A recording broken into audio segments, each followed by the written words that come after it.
calling to order the Monday, June 2nd, 2014 meeting of the 35th Council of the City of Berkeley. Ms. Boucher, would you please call the roll? Councilmember Baker. Here. Councilmember Blanchard. Here. Councilmember Edgar. Here. Councilmember Kadekel. Here. Councilmember Stedman. Mayor Pro Tem Turbrack. Here. Mayor O'Dwyer. Here. First order of business is the approval of the agenda. Is there a motion to approve tonight's agenda? Mr. Mayor, I'd like to approve the agenda with the following correction. Delete item number 2, swearing in, and move everything else up accordingly in number. Is there a second? Second. The agenda has been moved by Mayor Pro Tem Turbrack with seconded by Councilmember Kadekel. Are there any changes, additions beyond that? Hearing none, Ms. Boucher, would you please call the roll? Blanchard. Yes. Edgar. Yes. Kadekel. Yes. Turbrack. Yes. Baker. Yes. O'Dwyer. Yes. And now would you please stand for the invocation? We have Reverend Tal Sullivan with us.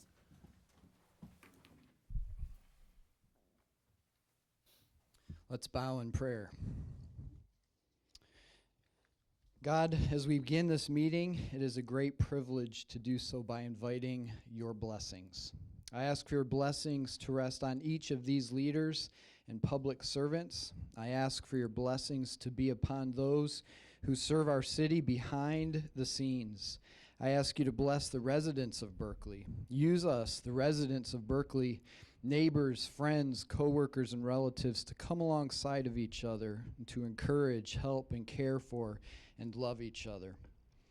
Help us to recognize those who are hurting, frustrated, and scared, and to come alongside of them to be the kind of neighbors we want living in Berkeley. And where our resources and abilities feel limited, help us to realize that yours are not.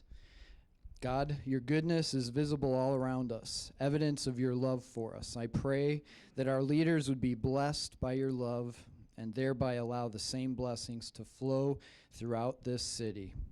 I am able to approach you and ask these things because of Jesus. Amen.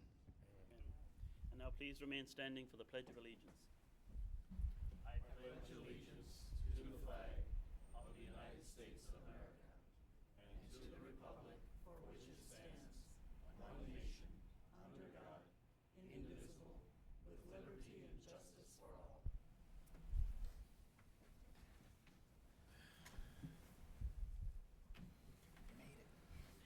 And now we come to the citizens' comments portion of tonight's meeting, when you may present your thoughts on issues that are not included on tonight's agenda.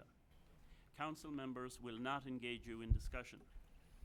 If your concern needs to be addressed by a member of city staff or a department of the city, please sign your name on the sheet provided at the clerk's table.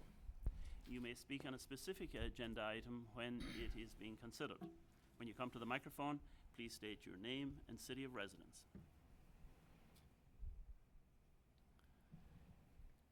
Seeing no one coming to the microphone, then we move on to the consent agenda. Ms. Boucher, would you please read the items on tonight's consent agenda? Approval of the minutes. Matter of approving the minutes of the budget work session meeting on Monday, May 12th, 2014, and the budget work session meeting on Tuesday, May 13th, 2014. Is there a motion to approve the consent agenda? So moved. It's moved by Councilmember Baker with support by Councilmember Edgar. Ms. Boucher, would you please call the roll? Edgar. Yes. Kadekel. Yes. Stedman. Yes. Turbrack. Yes. Baker. Yes. Blanchard. Yes. O'Dwyer. Yes. And now we move on to the regular agenda. Ms. Boucher, would you please read item number 1 on tonight's regular agenda? Recognitions and presentations. Matter of any recognitions or presentations from the consent agenda. Well, since there are no recognitions of presentations, then we move on to item number 2 on tonight's agenda, please. Resolution number R1914, matter of endorsing and approving the changes in actual assumption for the Berkeley Public Safety Pension System effective 7/1/14. Is there a motion to approve R1914? Motion to approve. Second. Approved by Councilmember Blanchard with support from Councilmember Kadekel. Mr. Sessa. Good evening, Mr. Mayor, City Council, and to members of the public. Thank you for joining us this evening. You know, under this item, Council, I I must say that the report that was put together by the finance director was very, very, very, very good. I think he did an excellent job in presenting the facts to the city council and the reason why we're asking the city council to consider this report. But I'm going to turn it over to him in just a little bit so that he can give members of the public a little summation as to why this is important.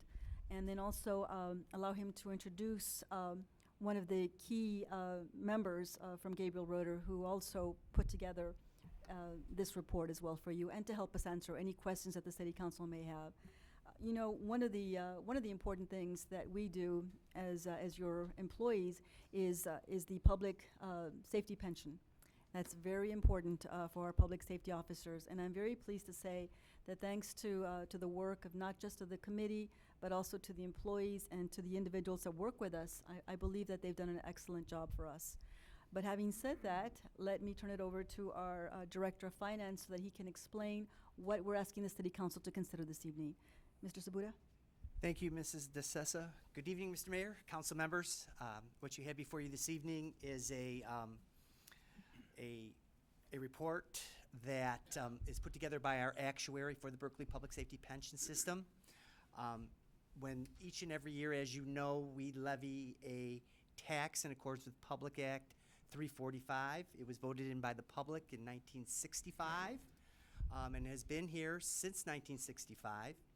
And periodically, what happens is the pension board, which sits members of the Berkley Public Safety Berkley Public Safety Command and Patrol units, but also you have myself as the treasurer of the city, and then the mayor has 2 appointees that the council approves, so there's 5 of us in total.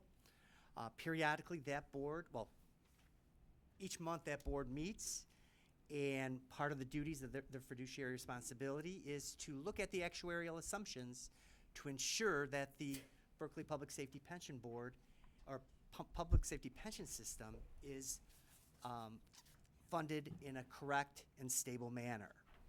Now, the last assumption study that was done by the actuary, which was Gabriel Roeder Smith, was in 1997. Various assumptions were looked at and changed. In 06, the actuary, between 06 and 2011, the actuary has periodically asked us to look at those assumptions, and the board has said, not now, not now. We're right where we need to be. However, with the inception of the GASB 68, where we have to record the $5.2 million liability and put it on the government-wide financial statements, and the fact that people are just plain living longer.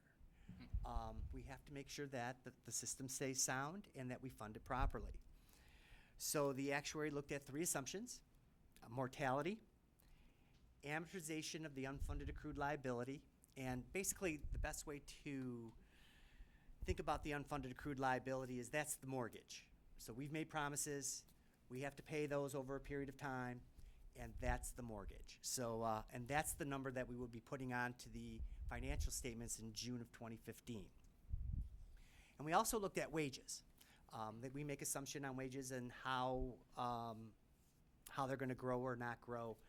And the actuary took a look at those 3 segments of the assumptions.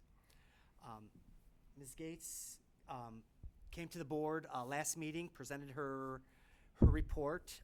She's recommending a new mortality table. She's also recommending that the amortization of the mortgage be over a 20-year period and that it's closed, meaning that in 20 years that liability will be 0. Now you'll ask yourself, well, why is that? Well, right now currently what we do is we have an open 20-year amortization, so the liability is always there. And what that allows the council to do and allows the board to do is manage their assets on a smoothing basis and to fund on a smoothing basis. We're going to continue to do that, but we're going to chip away at that liability now.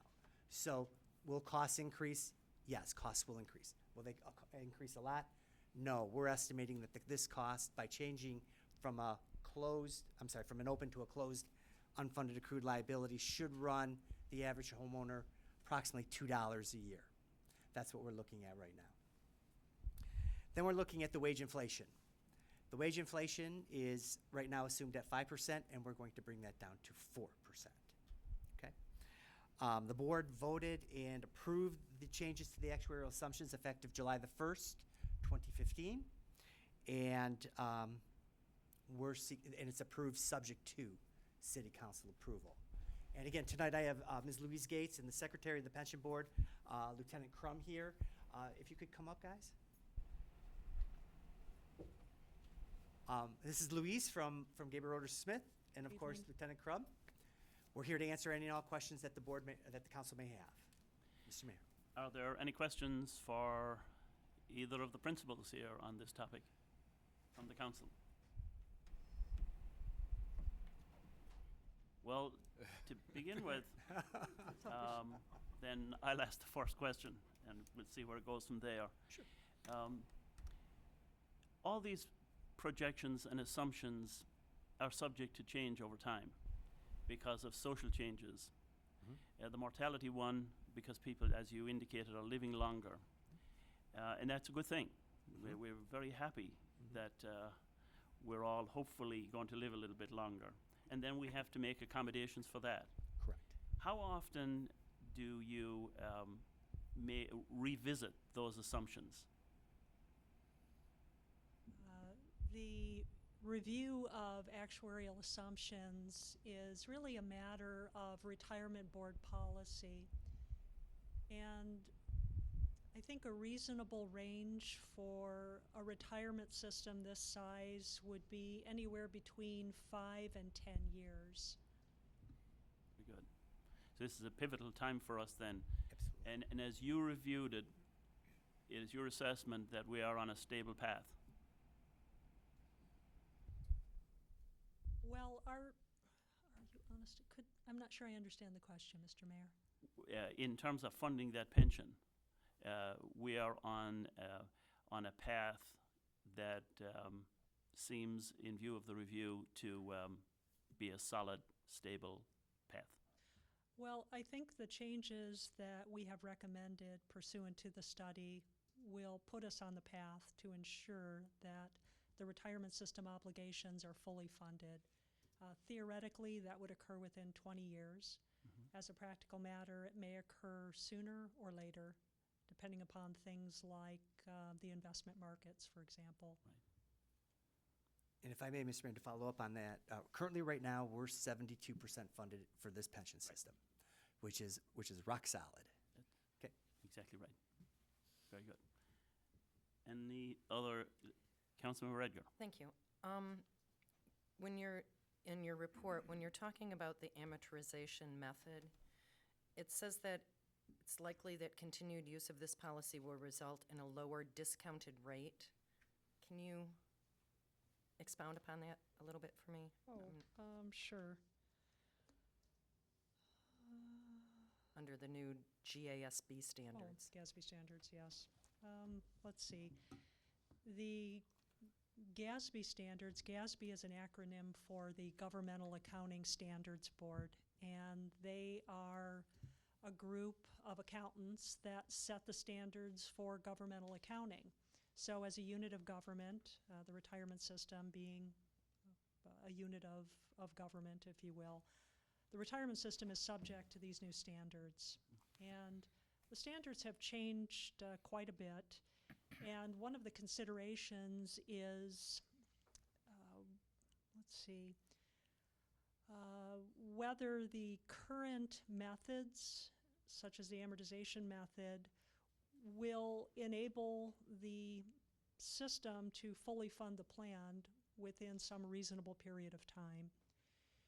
And the current amortization method, while it's, we think, one of many reasonable methods that could be used, and certainly it has some advantages, the disadvantage that it has, if you continue using it, is that based on these new accounting standards, it will likely result in a lower discount rate, which is an accountant's way of saying an investment return assumption. It'll lower it.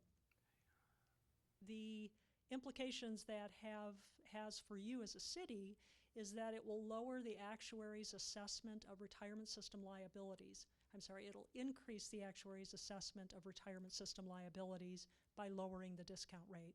The two are inversely proportional.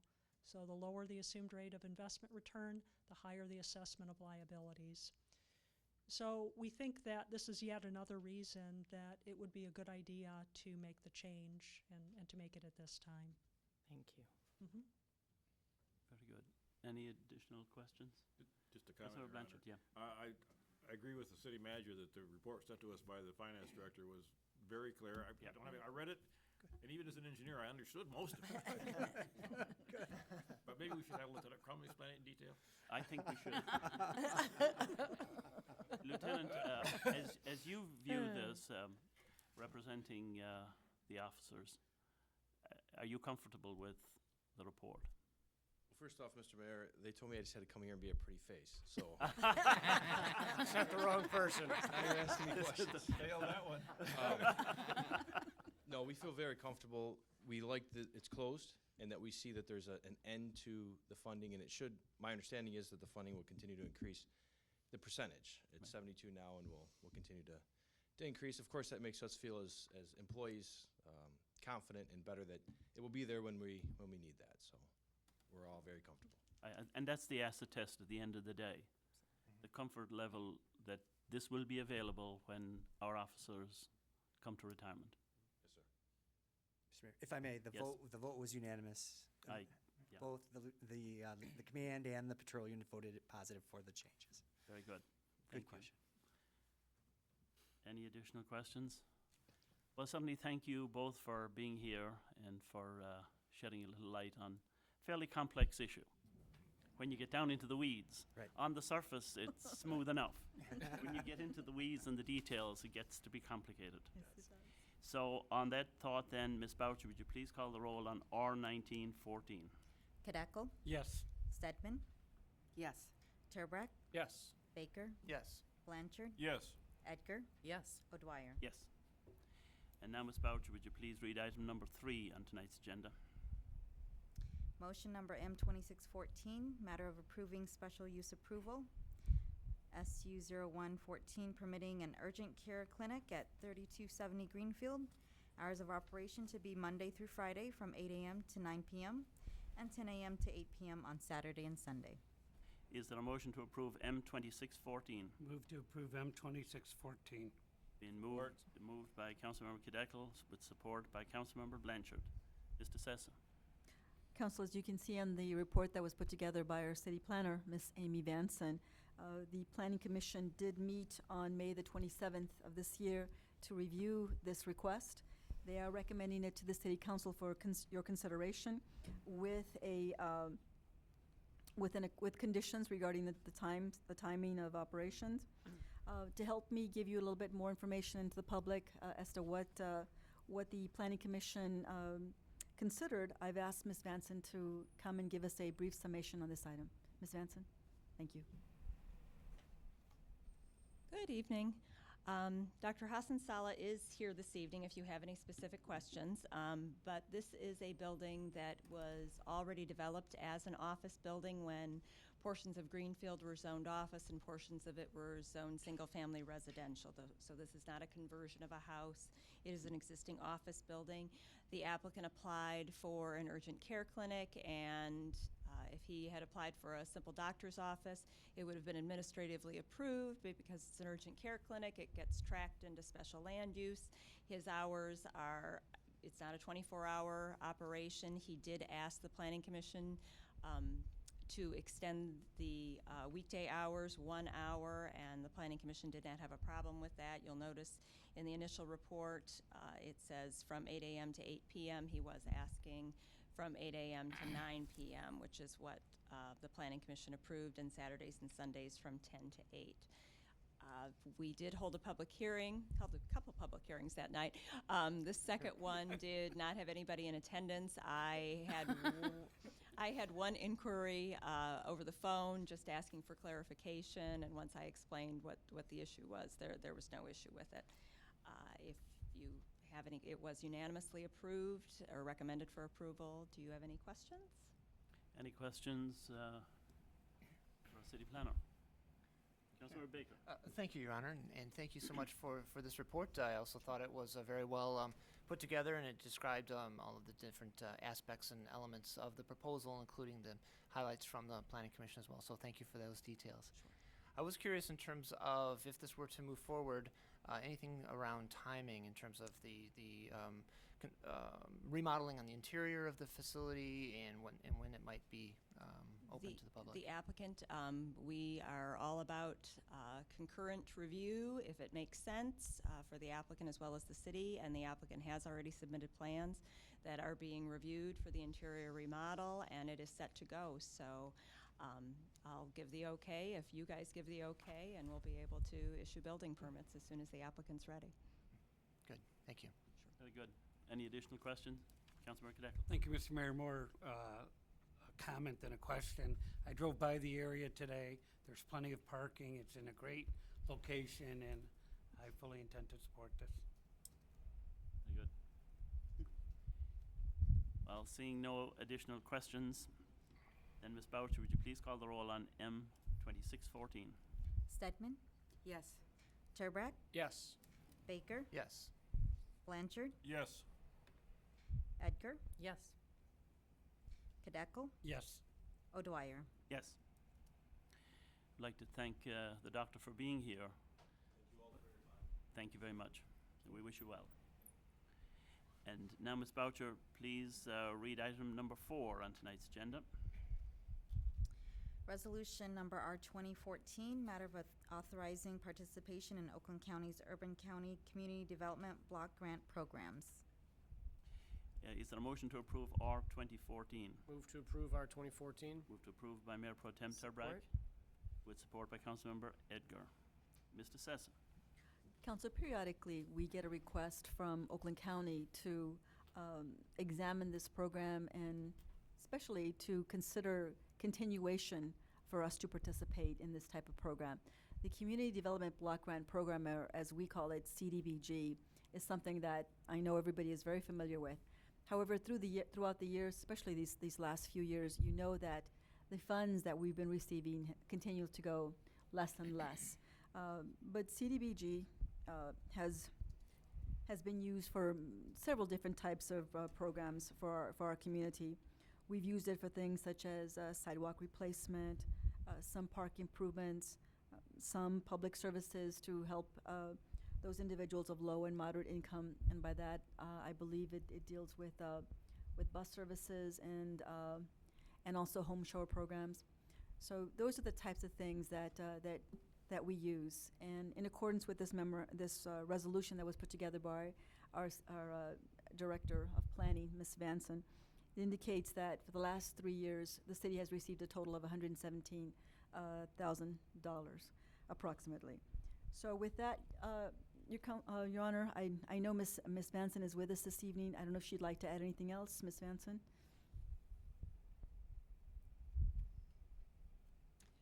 Quite simply, if we don't approve this, we won't get any more money because we're too small to deal with HUD directly, so we have to make the deal with Oakland County to keep getting the money. I think it's a relatively simple decision. Mr. Sessa. And Your Honor, she's absolutely right. You know, in our case, because we're the size of our community, we don't apply directly to the Housing and Urban Development, or HUD. We work with Oakland County in order to receive these funds, and the funds are distributed to the cities in Oakland County by Oakland County. So we are recommending that you consider favorable approval of this item. And I think we will, given that advice. Please, Ms. Boucher, would you call the roll on R 2014? Turbrack? Yes. Baker? Yes. Blanchard? Yes. Edgar? Yes. Kadeco? Yes. Stedman? Yes. O'Dwyer? Yes.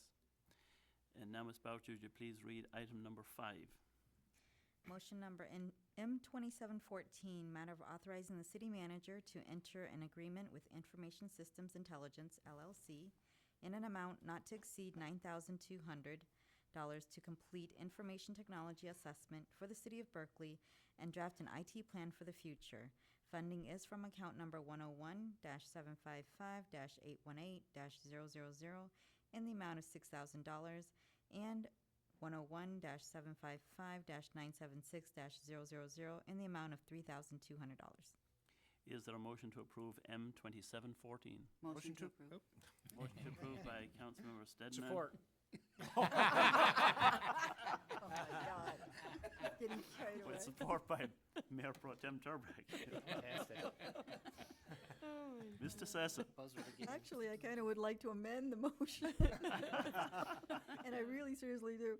I was going over this item one more time with our finance director just this evening, and it looks like we should have sufficient funds under account number 101-755-818. So, is that correct, Mr. Finance Director? That That's is it? correct. Okay. That is correct. So, council, to those that gave the, and supported the motion, I simply ask that you add that only funds from this account and not the other.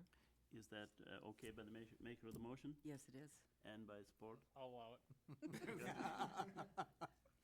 Thank you.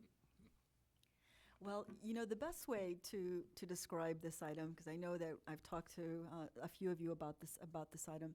You know, the city council, when we had our work session in December, I believe, we talked about the future of Berkeley, some of the things that we have to take a look at. The city council set up goals, and as a result of those goals, one item that you asked us to take a look at was the city's infrastructure, and we did. We are in the midst right now of putting together that plan for you, and it's under review.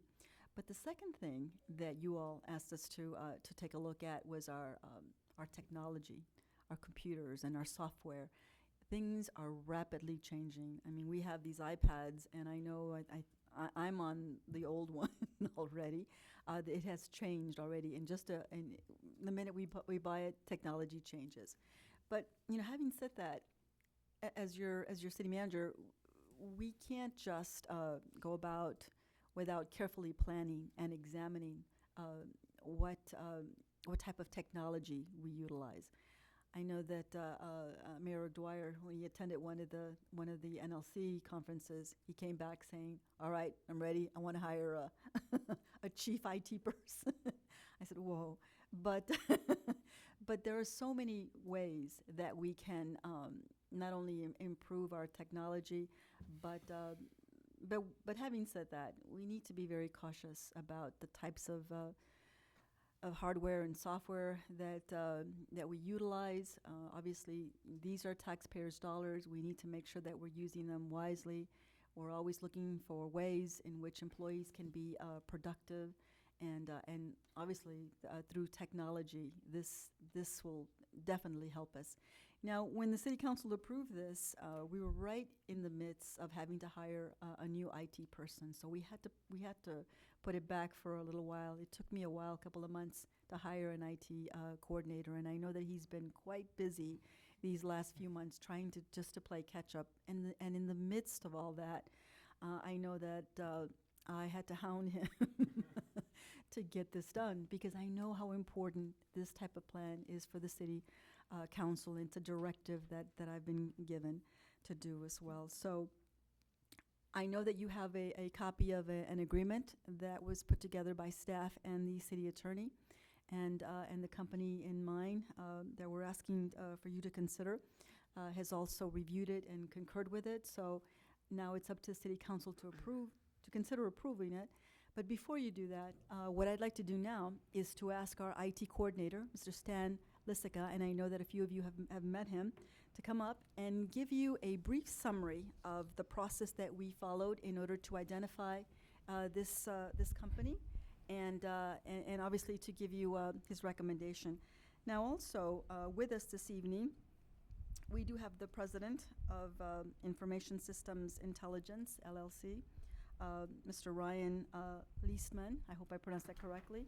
And he's here also to help us address any questions that you may have, and to tell you a little bit about himself and the company that we are recommending for the City Council's consideration. Okay, Stan, thank you. Good evening. Like Mr. Sessa said, we've had numerous, her and I have had numerous discussions about coming up with an IT plan. It has been a very busy 4 months for me here. Hounding would definitely be an understatement as far as one of the many items she had as far as coming in and in 2 weeks coming up with a budget that I knew really nothing about. So definitely got quite an education. Everybody here has been very supportive. It's a wonderful staff. It's everybody from Parks and Rec to DPW have been very, very helpful as far as guiding me as far as through the maze at times in city government. So, but Ms. DeSessa and I came up with an RFP as far as what goals we were looking for. IT, there's a lot of moving parts as far as in different departments and how they use IT. So we came up with something that hopefully, with Ryan's company's help, can kind of get those moving parts moving together and take a look at where we're at now and where we need to be in next year, in 3 years, in 5 years down the road, so that we can plan accordingly as far as for budgets. Now would be a good time just to lay everything out, to see where we're at and where we should be, and hopefully we can get there in the most efficient way possible. Very good. Are there questions for our IT director? Councilor Blanchard. Yes, just two questions. Sure. One is this company familiar with municipal operations? Because municipal operations are slightly different than your normal manufacturing environment, your hospitals, things like that. Mm-hmm. That's what I'd be interested in. Yeah, and I'll let Ryan talk in 2 seconds, but I know in the binder that he presented the proposal, there were mostly counties from Western Michigan. He has worked with counties and with cities, so he deals specifically with municipalities, and that was part of the RFP we developed, that they must have government experience when giving us a proposal, because we did not want any IT firm that dealt with maybe big business, that they're using IT for more of a profit than serving the public type thing. So, or somebody that is specializes in education, which is radically different than government too. So yes, they do. And Ryan, if you want to come up, if you want to speak further on that. How's everybody doing? Good, thank you. Mike's a little short. It's a little tall. Won't stay up. Okay. You can hold That's okay. So my name is Ryan Liesma. I'm the owner of ISI. I started the company about 12 years ago. I've been in IT for about 20 years.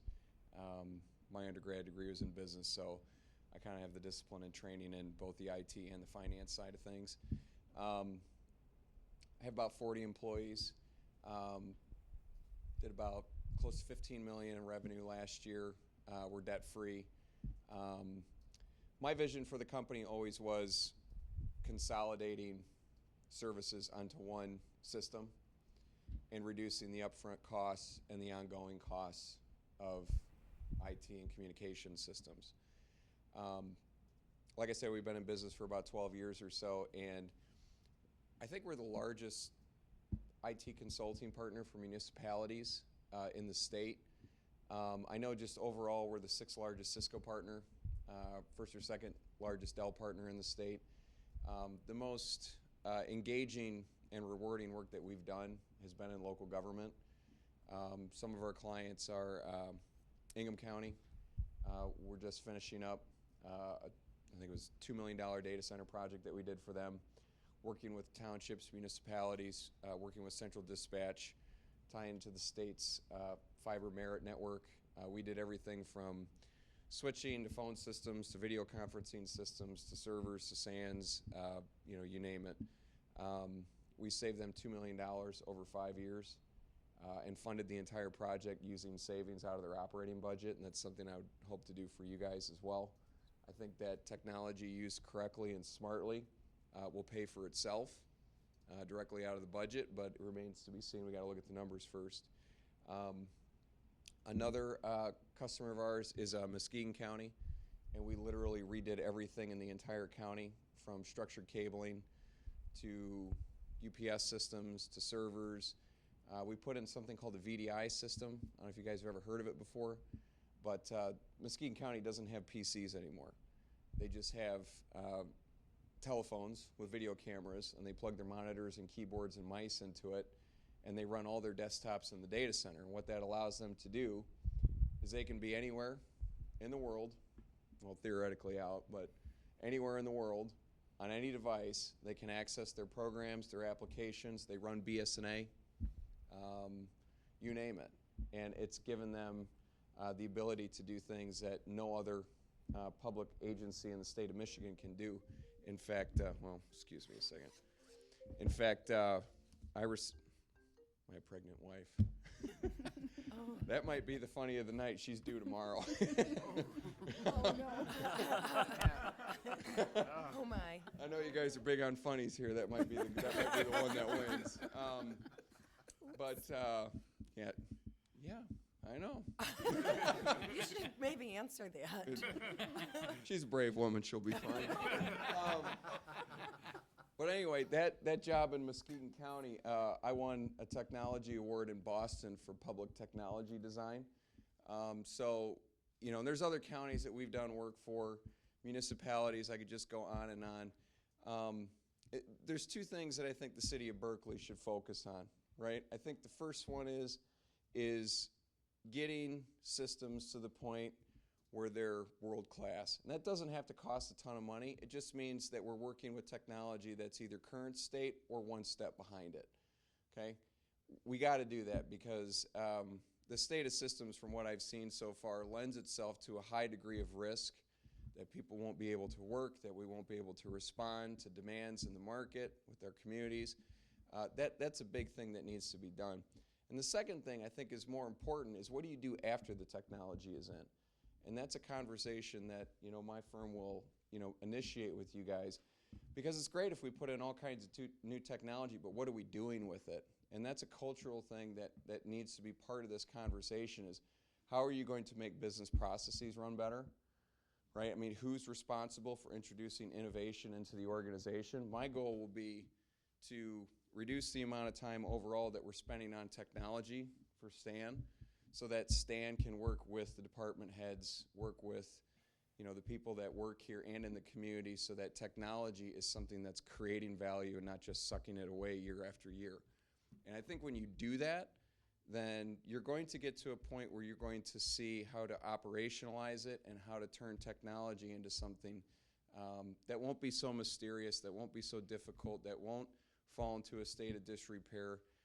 This story here is not unique. I've been across the state. I mean, I think the worst one is the state of Michigan. They've got some real problems. But there's stuff everywhere, right? And a lot of people fall into this position, but the good news is that we've worked with a lot of other government agencies, and we can help get you out. Thank you. Very good. Other questions, discussion items? One Councilor more Bench? Since your people are working with seeing the data on our equipment, I'm sure that all your people are trustworthy, and we don't have any worry about any risk of any data getting out. I have no problem submitting all my people to a criminal background check with your police department. It's something that we normally do. Thank you. Anything else, Councilmember? Just curious if it's the first child. Fourth. Okay, here's your, this might be your funny. Yeah, my wife said I don't necessarily have to show up for the fourth one because I was useless for the other three. Very good. And I said, what if something happens? Shouldn't I be there? She said, yeah, okay, I guess so. You might, she might be very brave, and you might be actually too brave. See, I don't do well with medical things, so I usually just sit in the corner and look out the window. So. Any other? Councilmember Baker. Sure. Thank you, Your Honor. Thank you guys for being here this evening, for all your work in preparing this material, and Jane for helping steward us through this process. I agree with the intent and approach that we're taking for this, recognizing the continued value of technology to help us stay connected to our residents, to the businesses, to our families and colleagues. You know, the fact that here we are talking at a council meeting and you're able to get updates of what's going on in the world around you is is itself a testament to the ways in which technology has become more embedded in how we go about doing our day-to-day business and leading our lives. As we, the way that you've described the two phases of and bringing the technology up to speed, world class, and then which I agree with, that there certainly is quite a degree of disparity across the different systems. We have been trying our best through the capital improvement plan, like in the library and other places, to do that, to provide the best equipment possible for the residents. And this strategic vision will help us ensure that we are moving forward in that direction. I think the second comment resonates with me even more as well, because I've always believed that technology should enable and enhance processes, not replace those. And so by having the vision for how and what ways these technologies can accelerate what we do, we can get out of the reactive mode and into proactive mode. We've seen some recent examples of that with the mobile app that we put together.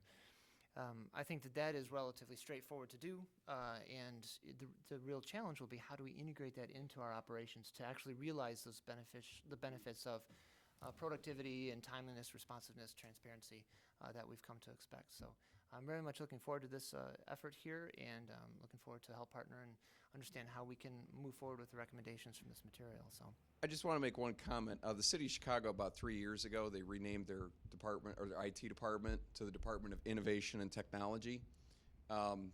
It's key. I've actually had 3 county clients that have renamed their departments. They don't give me any credit for it, but after I told that story, they renamed their departments to Department of Innovation and Technology. And what you talked about is very true, but the realization has to set in that those are 2 separate disciplines. Okay, so we're doing a technology assessment here. Okay, what that means, we're going to look at the blinking lights, the bits and bytes, the wires, how they all go together, etc. That's the hard mechanical discipline of technology. But the second part of it, and that was the business process side that I talked about, that's the innovation part. And that really is the key in the struggle. A lot of organizations are coming to the realization that it's hard to have someone be creative and be innovative, but then also be dead reliable and do the same things over and over again. Those are 2 separate personality types, you get what I'm saying? So our engagement here is to look at the technology, and I just want to make sure that there isn't any misunderstanding. We're not coming in and doing business process analysis or anything like that, although we can do that. We'd be happy to help you with that if you'd like. The more important message is make sure that whatever you do outside of this technology assessment, if you make an investment, make sure that doesn't stop there. Make sure that there's something that continues the innovation, because that's going to be the most critical and rewarding part of this whole investment. Yep, but to continue on that exact thread, this will position us for those very conversations. Correct. I think we need to have that solid foundation of durable assets that we understand and can rely on. I appreciate the question about the security, certainly as we deal with the public's information and the public's funds. I'm glad to hear that you've gone through those hoops in the past, and we look forward to seeing one last performance of that for our perspective. And in terms of the specifics here, you'll talk about all the different deliverables and the facilities that you'll be working through. I imagine you'll also, like in here, it talks about the city hall. Hopefully you'll include the museum as part of that work. It's connected as part of this building, and the digital signage is part of the cable programming, right? So I imagine that you'll get a chance to look at all that stuff too. Good, because those are some of the, again, like you said, the key assets that we have to provide information on behalf of the residents and the folks around us here. And then we talk about the future technology costs and trends and things like that, and that's where we can begin to anticipate some of the future growth that we'll be seeing. Well, I think that one of the things also that I've found is that most organizations are getting pretty tired of recurring capital investments. Like every 5 years, somebody comes to us, explains to us a bunch of stuff we don't know anything about, and asks us to pay a whole bunch of money. That is not an uncommon experience across any organization.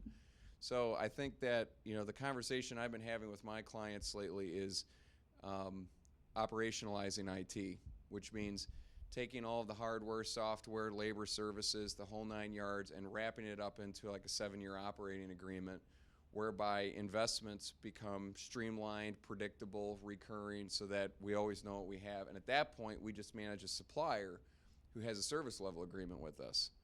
If they break the service level agreement, it's not our problem, it's their problem.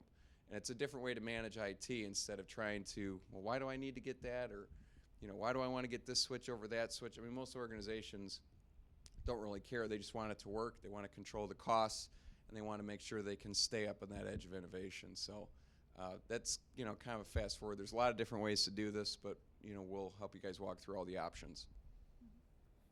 Thank you. Mr. Sessa. Council, as I said earlier, I'm really glad that we're doing this. I think it's probably long overdue. I think a lot of communities are now understanding that, technology is changing so much. But having said that, I know that Councilman Baker has not just a keen interest in IT. I mean, he is the IT director for DTE. So, if you don't mind, sir, I'd probably be heading, or at least asking for your insight in many of these items. I really would appreciate your assistance. Thank you, yes. Thank you. Very good. I think this is a very exciting development for our city, and it's the right move.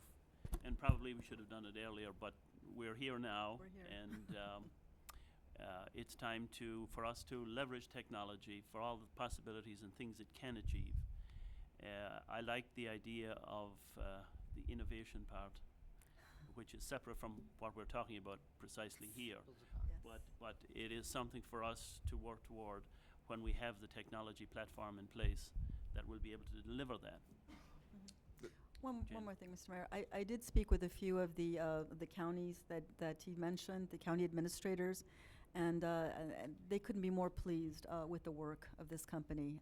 We also got written documentation as well from some of the counties as well, recommending their work. As a matter of fact, they're still working with them. So Yeah, all the clients that I mentioned, yes, we still work with them, so.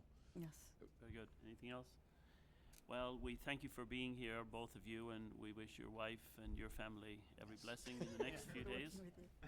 I'm going to go home and try not to break the speed limit. That's right. That's right. Ms. Bouch, would you please call the roll on M2714? Baker, Yes. Blanchard, Yes. Edgar, Yes. Kadeco, Yes. Stedman, Yes. Turbrack, Yes. O'Dwyer. Yes. And now, Ms. Boucher, would you please read item number 6?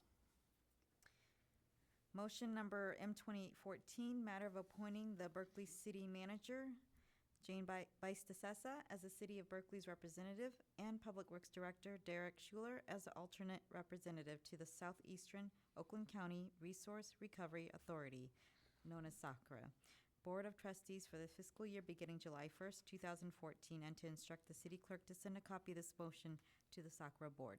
Is there a motion to approve M2814? Motion to approve. Motion to approve by Councilmember Stedman. Support. Support by Councilmember Kadeco. Mr. Sessa. Council, this is something we do on an annual basis, and it is required under SACRA bylaws, so that each municipality has an opportunity to take a look at its appointees. I'm very pleased to say that both Derek and I, we both attend these meetings, and we're a good team as well. And I'm also very pleased to inform the City Council that just recently I was appointed as a member to SACRA's advisory committee. And what that means is that I I get to sit down with the director and address some more critical issues, and then based on the advice and recommendation of the advisory committee, it then goes to the board. So I'm very pleased to have been appointed to that committee, and it is quite an ordeal. Now, for members of our audience, SACRA, this is the authority that I guess it's about 11 cities that are members of SACRA, and it's been in existence for more than 50 years. And what SACRA does is it addresses our solid waste and recycling services for the city of Berkeley.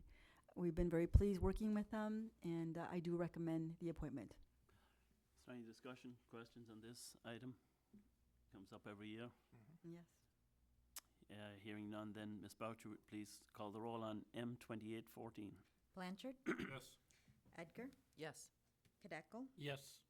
Stedman, Yes. Turbrack, Yes. Baker, Yes. O'Dwyer. Yes. And now, Ms. Boucher, would you please read item number 7? Resolution number R2114, matter of authorizing amendment of the 2013-14 operating budget, those operating funds as presented. Is there a motion to approve R1614? Motion to approve.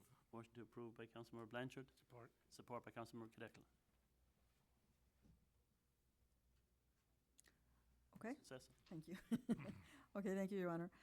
Under this item, again, this is something that is very familiar to you, at least on a bi-monthly basis, we do come before the city council to go over any budget adjustments that occur throughout our budget. We do this in accordance with Public Act 2 of 1968 as amended.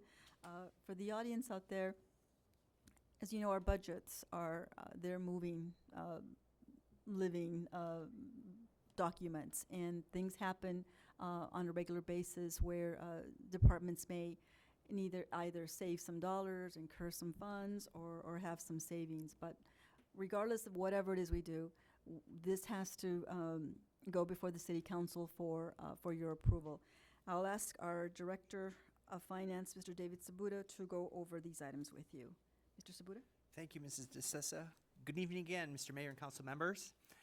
You have before you this evening 10 budget amendments. If you recall, back in April, mid-April, you saw the general fund, all right? And now what we're doing is we're looking at a little bit of the general fund, but mostly you're looking at special revenue funds such as major and local streets and the enterprise funds such as the arena and water sewer. I'll walk you through the 10 items, and of course, I'll open it up to questions after. Again, you have 10 items. The general fund, we're looking at item A, $63,619 in revenues. And then on the expense side in the general fund, you're looking at approximately you're looking at $16,868. And a lot of these expenses, what you see here is due to the weather. The heavy snows, due to the heavy snows and the cold have driven expenses up. So when you look at the revenues on item A, you'll notice, you'll see equipment rental. What's happening here is the major and local street fund is renting equipment from the general fund, and that's driving revenues up. That's part of the $63,619. We also have a few fundraising events such as Liz for Kids, and then of course sundry revenues up slightly. So with that, strictly revenues due to the fundraising activities and the weather. Item B would be the expenses on the general fund. You have a few miscellaneous items circling around the home show. The final expenses came in, so we've increased the appropriation for advertising and for various expenses related to the home show. The big item is the Public Works Garage, $7,550 there. What you have there is, due to the weather, we're putting more money into the equipment to maintain the equipment, and these are the expenses that are allocated to the general fund. If you flip over to the last item, which is the IT coordinator, tonight you saw that we're funding the balance of the study there for $750 more. When you go to item C, that's the major street fund, and again, it's the weather. We're asking for $88,943 more across this operating fund, the major streets. This funds exclusively the larger streets such as Coolidge, 11 Mile Road, and the work that goes on Greenfield to a certain extent, and the other major streets that are in town. $76,841 more for snow removal. That's what it costs in addition to the normal budget this year. When you flip over to item D, which is the local street fund, which are all the smaller streets in town, we're looking at an additional $87,000, almost $88,000. And again, you're looking at 71 out of that $87,000 to remove snow from the streets. Item E and F, you'll see there the district court. We have a minor transfer into the district court for a net of $943 to operate the department. CDBG expenses, we had some additional work at 3060 Buckingham. What will happen there is we paid those expenses. We need to appropriate those dollars, and then what will happen is the landowner has a chance to pay that back to us. We've invoiced the landowner. If the landowner doesn't pay, then that'll become a lien on the property. Item G, which is the arena fund. Very exciting here. We have the opportunity to pick up a Zamboni. I will not steal the thunder of Mr. Caldwell here, but you're funding for a new Zamboni here on item number G. And then on H, you have the water sewer fund. And again, we had 48,000 expenses, but we're going to net 28 because there's a line item that we're not going to be spending the money. So net $28,000 additional expenses directly related to water main breaks and to the weather. Item I, Rec Revolving Fund. This is really good news. What is happening is you have a lot of participation in the rec programs. Revenues are increased by approximately $10,400, and you have some minor increases in expenses due to additional participation in the program, specifically pillow polo and the grade school dance. The last item, senior recreation. Expenses are up $5,905 because we have more participation in recreational programs. I'll be happy, that concludes the presentation, Mr. Mayor. I'll be happy to entertain any questions. Any questions for Mr. Sabuda? Mr. Sessom?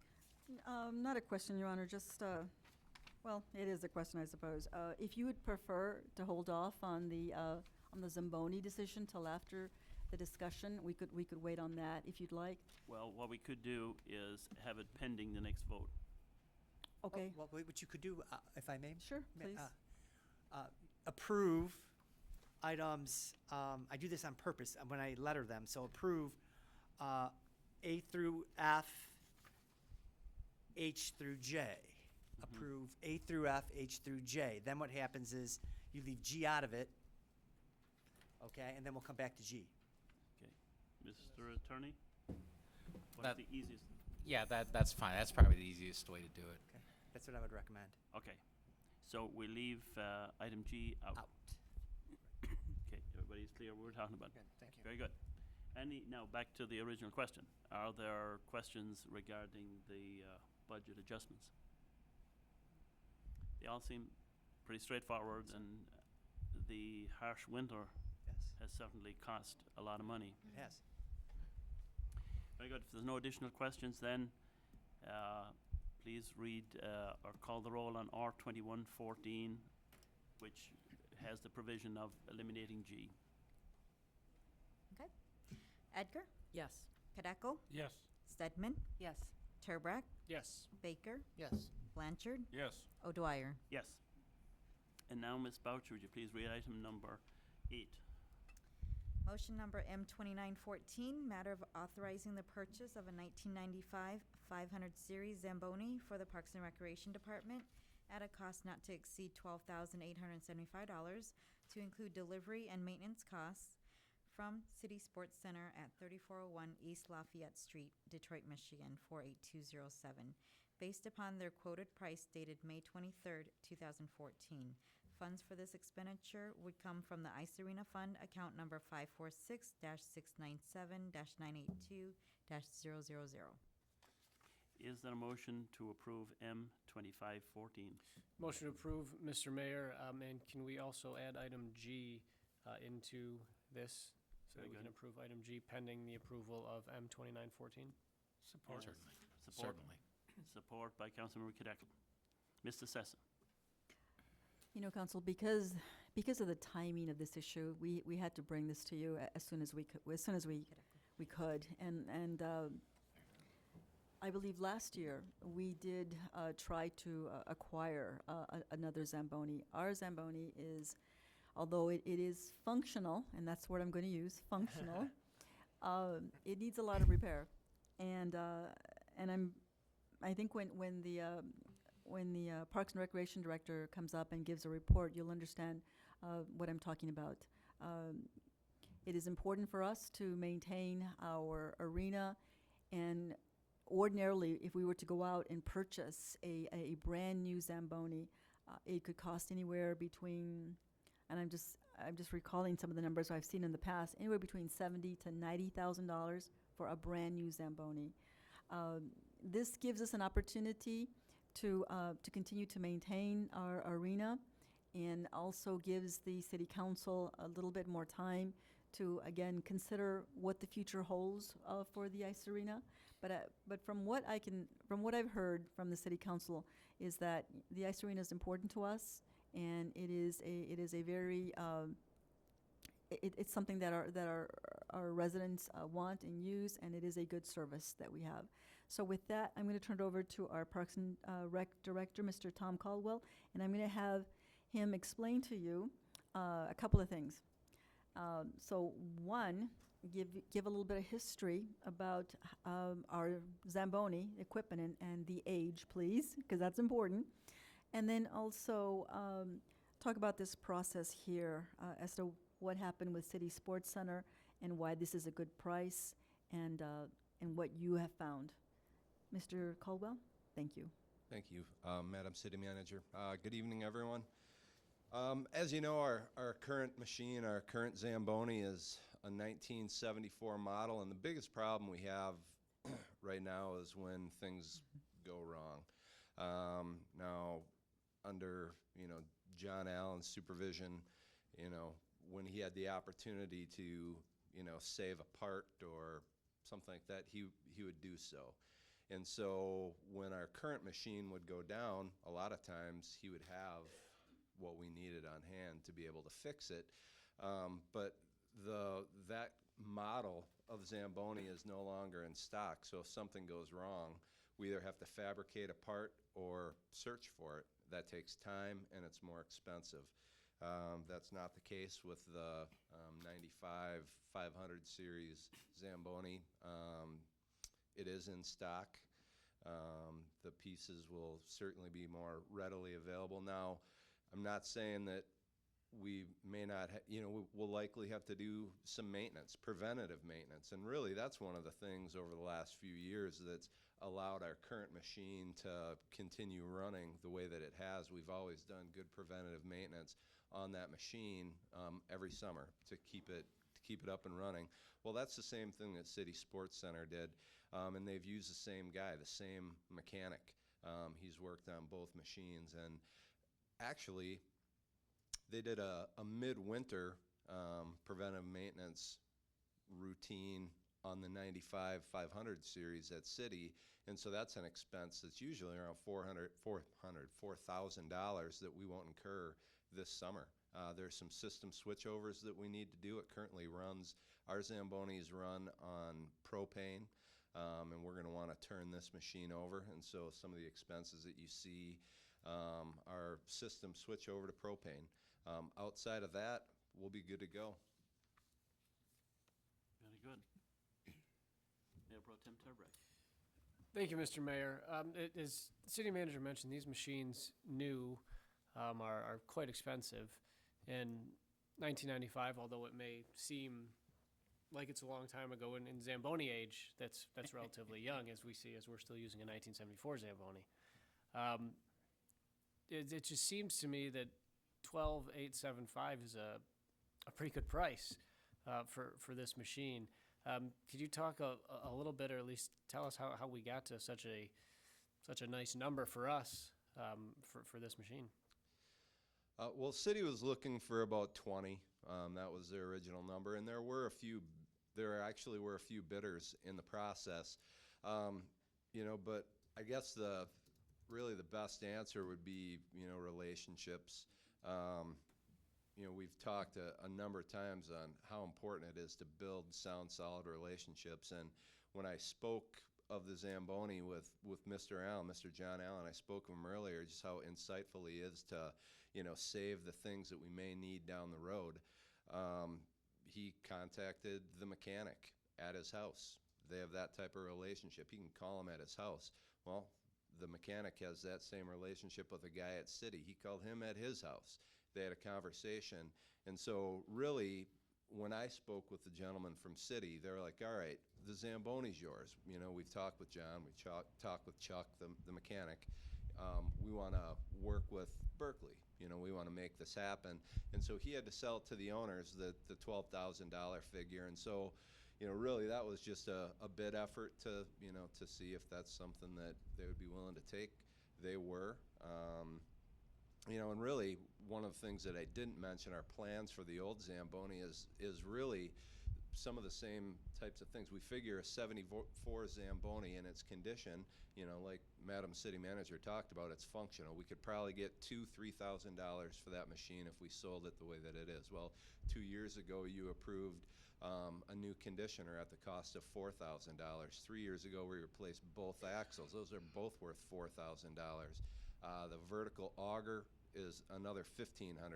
We can take all those pieces out, save them, and hopefully we won't run into any major issues with this new Zamboni. But if we do, it's much more worthwhile than to make $3,000 now, we could save 10 in a couple of years if anything happens to the new machine.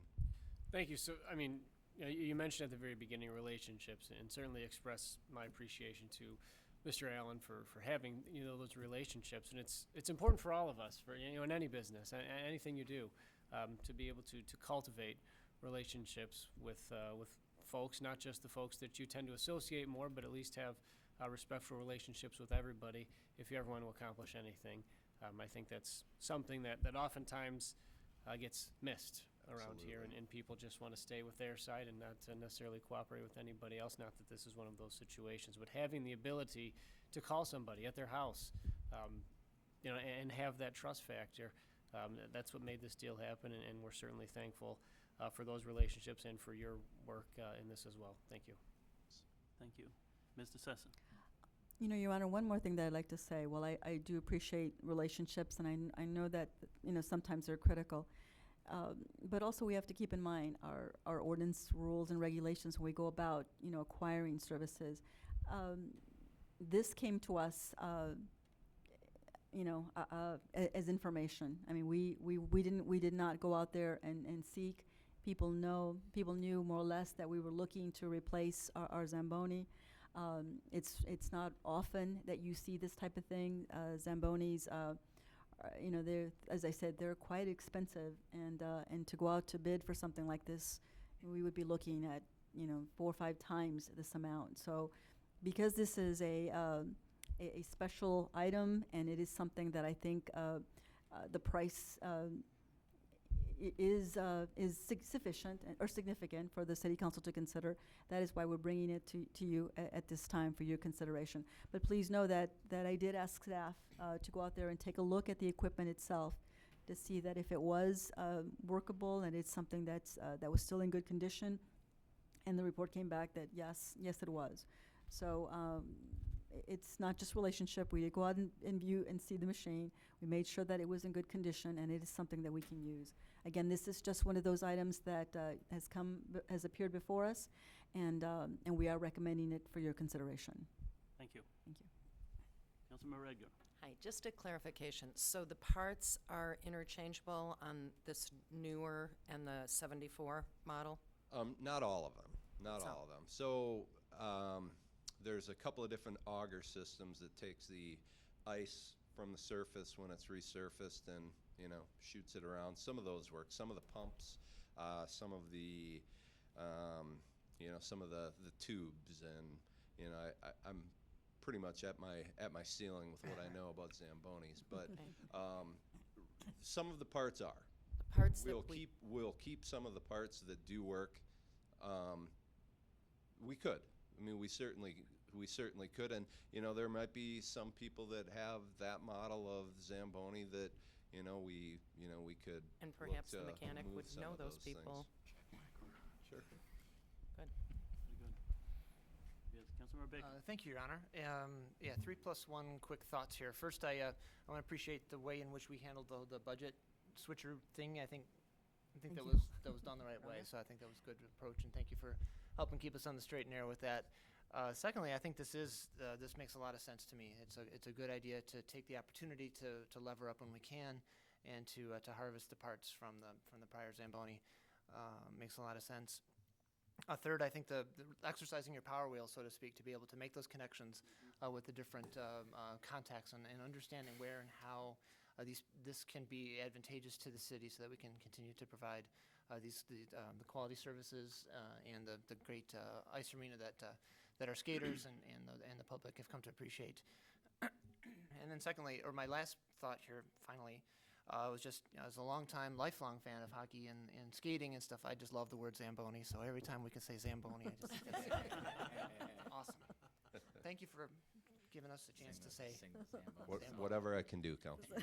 It's the little things that add up. Councilmember Blanchard. Just one quick thing.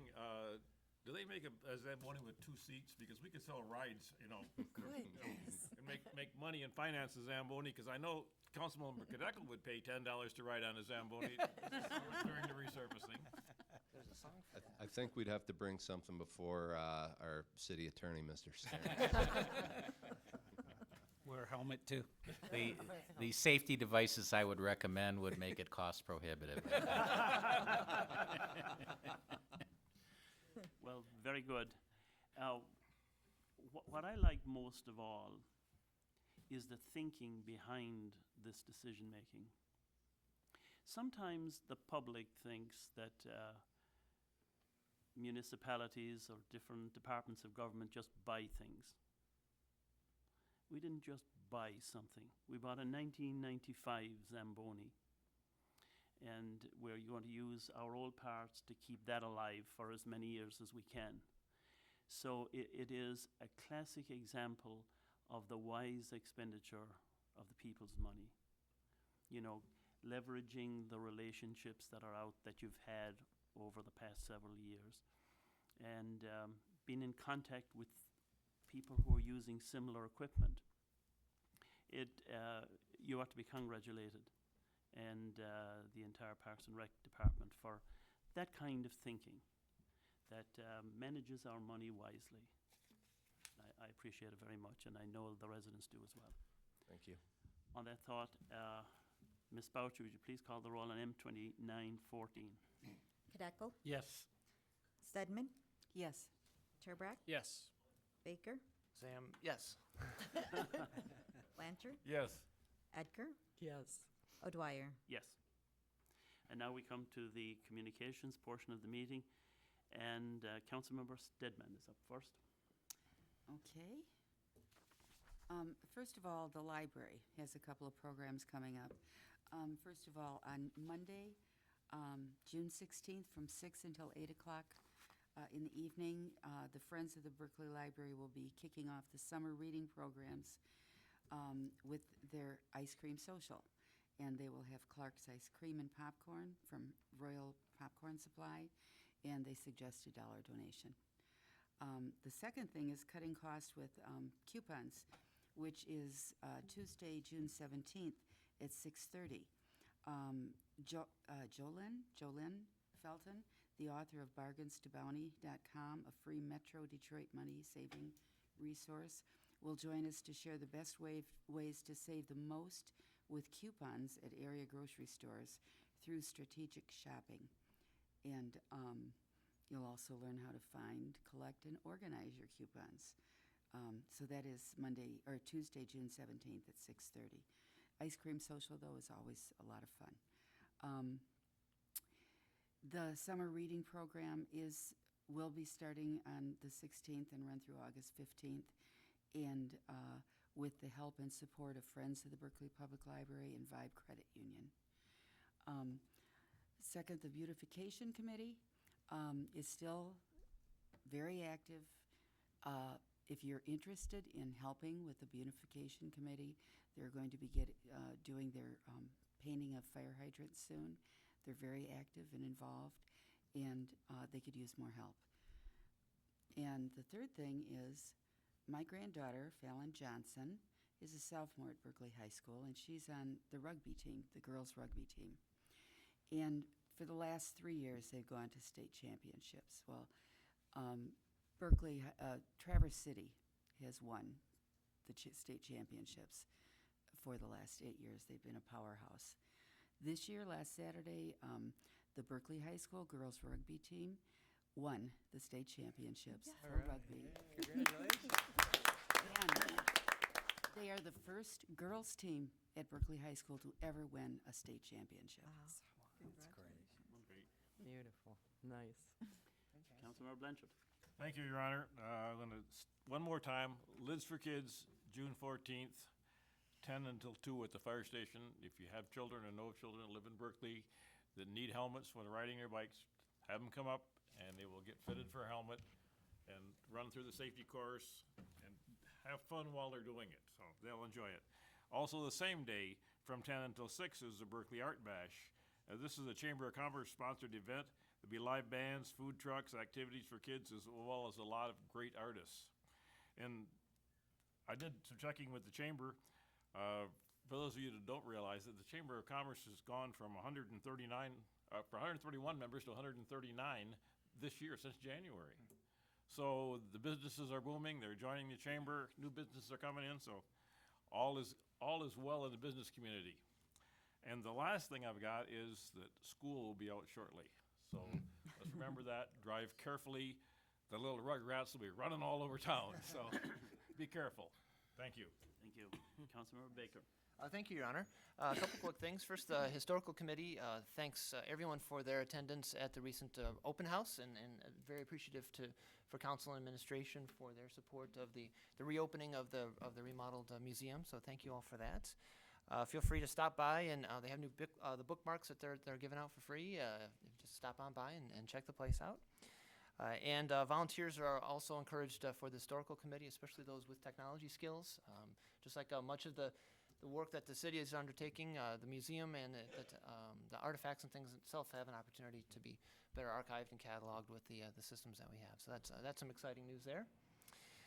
The DDA board recently met and is now looking ahead to the future as well. Now that with the budget cycle behind us, they're looking to to wrapping up the projects for this fiscal year and looking ahead to the next couple of cycles.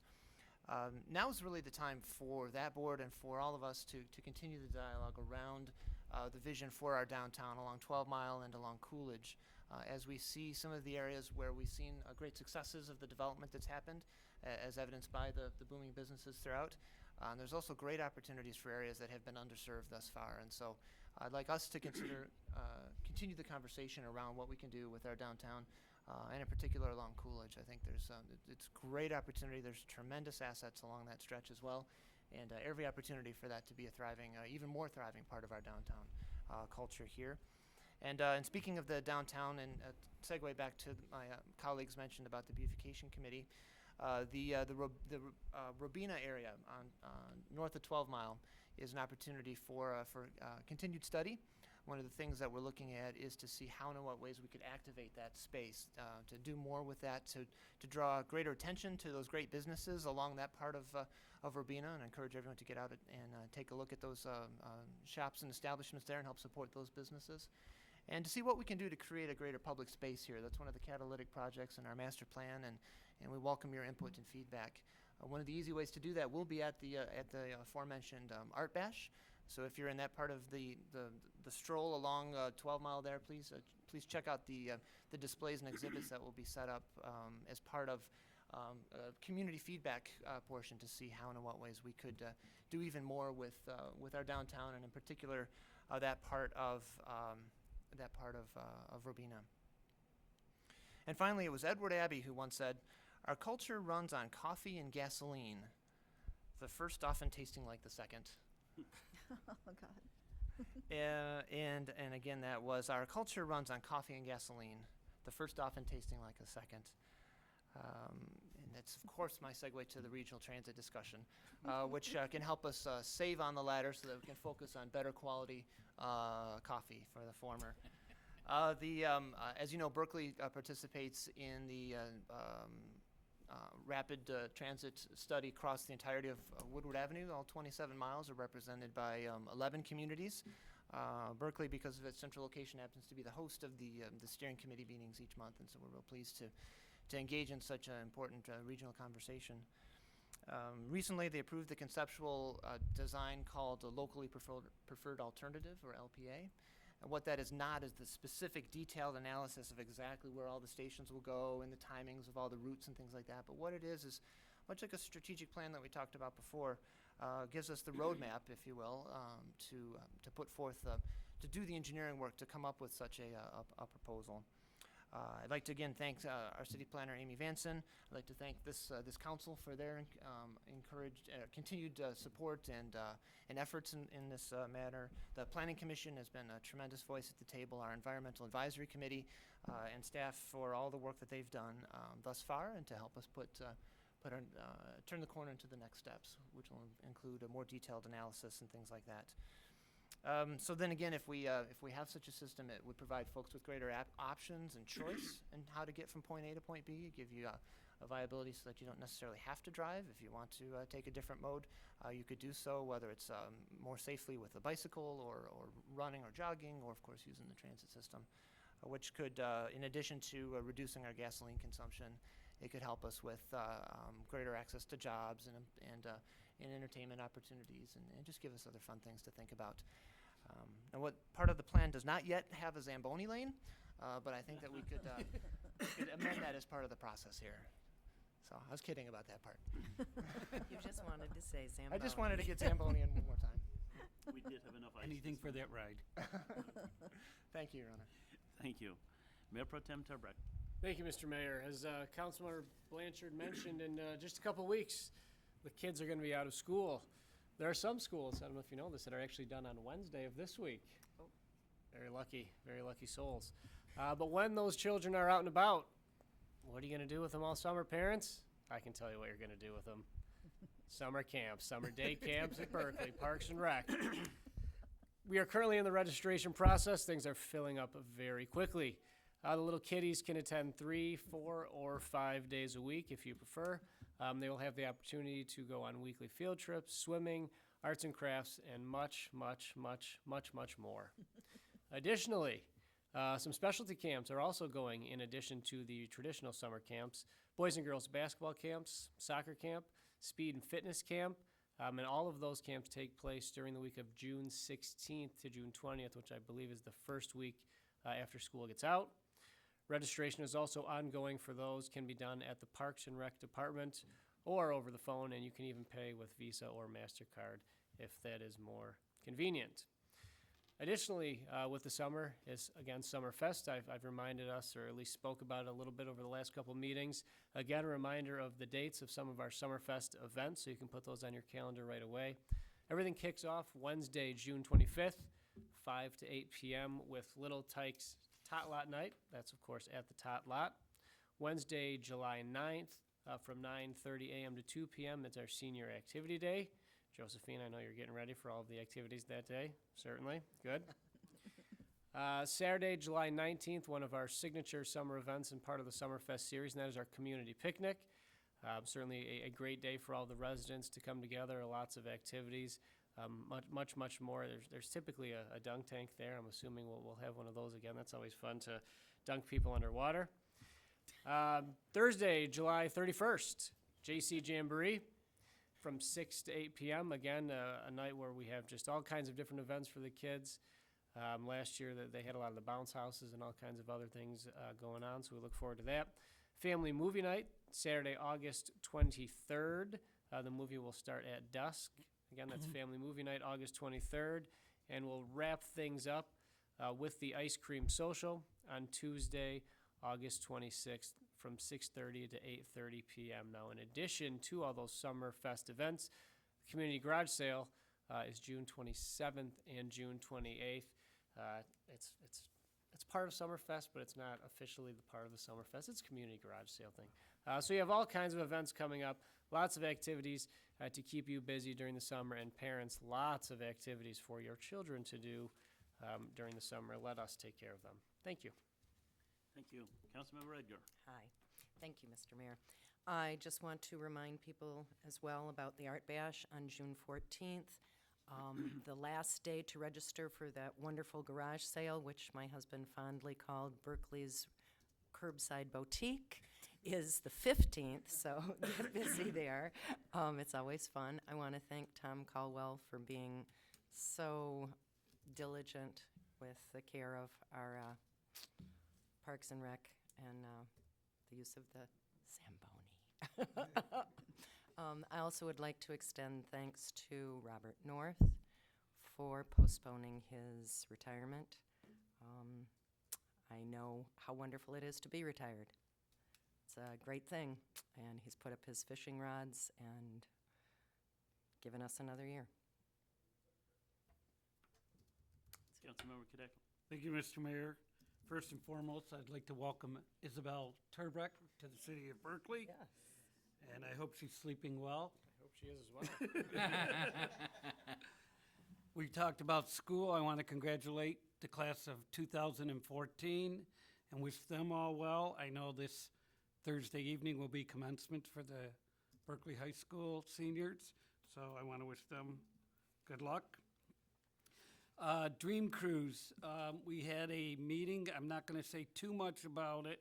I do want to thank DTE Energy and Denise Allard for their generous donation, but we'll hear more about that at the next council meeting. I was fortunate to attend the Memorial Day ceremonies both here at City Hall and at the American Legion, and they were both done very well. And I want to thank VFW Post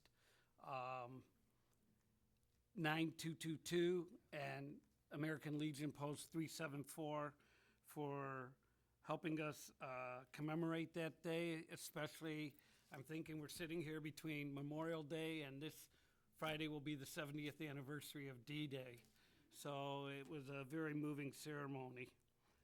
Speaking of VFW, one of their officers and a longtime volunteer in Berkley is Pete Donovan. And right now, Mr. Donovan is very, very ill. He is resting. And please keep him in your prayers and thoughts. And we hope that he has a speedy recovery. Thank you, Mr. Mayor. Thank you. Mr. Sessa. Just a few items, Council. Again, to remind the public that much of this information is available on our website, and that's at berkleymich.org. And I continue to encourage our residents to please subscribe to our website so that you can receive many of these reports. Just a few items. The first one is to let the public know about the electronic recycling event that's coming in our city. That's very important. You know, we talked about computers just a few minutes ago. If you want to get rid of some of those old computers and any kind of electrical devices, please do so. You can come to our Berkley Community Center. It'll be on the parking lot, and it's on June 29th from 1 p.m. to 6 p.m. So, you know, you've got a lot of computers that are out there sitting around gathering dust. So bring them to our community center, and we'll help recycle them. Also, as has already been mentioned, when you attend the Art Bash this year, it's going to be so important that you also stop alongside Rubina. A group of volunteers are working to help identify, as Councilman Baker already stated, ways to improve that area. But one of the ways we're going to do it is we're going to ask, we're going to do a survey asking residents and visitors that come to our city as to what are their thoughts, what do they think, and so we've got something prepared out there for them so that we can gather some of this information. And I hope I didn't mention this last time, but we do have a new business in our city, Big B Coffee, and I get a chance to go visit them, and they're excellent. The owners there are very, very friendly, and even with a lot of advertisement, they already have a ton of people attending their business. So anyways, just to let people know, finally, we got a Big B in the city of Berkeley, which is good. And with that, I'll turn it over back to you, Mr. Mayor. Thank you. Thank you. Mr. Sabuda. Thank you, Your Honor. I just want to take the opportunity to congratulate Councilmember Tiberek on the birth of his daughter. You now have an outer infield. Congratulations. I didn't think about that. Thank you, Mr. Mayor. Thank you. Mr. Attorney. Well, if it pleases the council, I was hoping to defer my time to Councilmember Baker to lead us in a rousing rendition of the Zamboni song. But if not, just several quick items. Want to update the council. We're working on a couple of different ordinances that will be coming council's way pretty soon. One, I think I mentioned before, it's the purchasing ordinance. We've been kind of slowly working through that. Staff has been providing a lot of input on that. We just have a few T's to cross and some I's to dot. It's not going to change the process when it comes to council in a major way, but it's really intended to modernize our ordinance and to better reflect what our current preferred practices are. Nothing major or radical, but that'll be coming your way. We're also working on a valet parking ordinance, which will hopefully at least partially address one of the current topical problems that Berkeley is dealing with, and hopefully prevent some others. So that's something that we're working on to hopefully give the city a better grasp and a little more control and direction over how businesses that operate valet parking, how they will work and implement it, and hopefully in a way that is efficient and can minimize some of the spillover effects on surrounding neighborhoods and businesses. So we're working on that. Next item is kind of a reminder with the nicer weather. Tonight's several cloudbursts since we've been in here aside. We also see the advent of fireworks season, and just a reminder to folks that the state law changed a couple of years ago in a way that had fairly major impact. It very much took the control over fireworks regulation out of local government's hands and created this uniform state law. Having said that, I want to remind council and our listeners at home that fireworks usage in the city of Berkeley is prohibited every day, all day, except for the day before, the day of, and the day after national holidays. And even on those days, fireworks are not permitted to be used after midnight. So you do get that 3-day period, which under state law, there's nothing we can do about it as long as people are using the fireworks on their own property or property they have permission to use, and they're using them in a non-dangerous method. But that is upon us. I did notice just even over the Memorial Day weekend, some folks already had, I don't know if they had new fireworks or leftover stash from last year, but I was certainly hearing them. The last thing I want to mention tonight is what I think is going to be a potentially significant legal development that at least initially just affected U.S. Representative Conyers from Detroit, but I think we'll have a trickle-down effect that will affect the way we get candidates and proposals on the ballot throughout the state and in the city of Berkeley. And just very briefly, for those of you who may not be in the know, or just a reminder to those who do, longtime U.S. Congressman Conyers ran into a bit of a legal problem when the city clerk and the Secretary of State found that he had an insufficient number of signatures on the nominating petitions he needed to get on the ballot. And the reason they were insufficient is because it was determined that some of the petition circulators for Congressman Conyers were not registered voters in his district, and therefore for those petitions they were just completely thrown out. Well, went to a federal judge recently, very recently, within the last 2 weeks, and the longtime requirement under Michigan state law that anyone circulating a nominating petition has to themselves be a registered voter within the particular district that that petition pertains to, that was ruled unconstitutional by the court. And again, although that particular case dealt with Congressman Conyers, it was not appealed by the Secretary of State, or at least the Secretary of State has announced an intention not to appeal. And therefore, I think that will become the law throughout the state of Michigan, and that is something that we at Berkeley and other municipalities have always looked at very, very closely when receiving and ruling upon nominating petitions, is does the circulator themselves meet the eligibility requirements. And it appears now that one will not have to be a registered voter or necessarily from the district of the candidate or the community for which they're circulating petitions. So we may find that that will impact us someday soon, not only with candidates for public office, but perhaps some other issues that folks may be seeking to put on the ballot. So I'll keep you apprised, but I think that's an interesting legal development which may have pretty far-reaching impact over time. Just to follow up on that, the people who sign, they must be voters.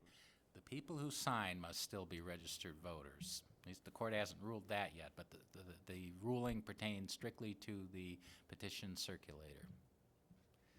Very good. Thank you. The middle of the month, on the 15th of the month of June, we celebrate Father's Day. And so we extend our good wishes to all the fathers and, in fact, all the people who help raise bright, talented, great citizens for our city and for our country. Parenting is a most serious undertaking. And now I want to say a little word to a voter out there, Isabel Turbrack. Future voter. You know, we welcome you to the city, and we will be sure that when you run for office, that the circulator will be appropriately credentialed. And we congratulate our parents. And go to sleep. And go to sleep. Please go to sleep. On that note, is there a motion to adjourn? Move to adjourn. Move to adjourn by Councilmember Cadeckel with support by Councilmember Baker. Ms. Boucher, please call the roll. Turbrack, Yes. Baker, Yes. Blanchard, Yes. Edgar, Yes. Kadeco, Yes. Stedman, Yes. O'Dwyer. Yes. The June 2nd meeting is adjourned.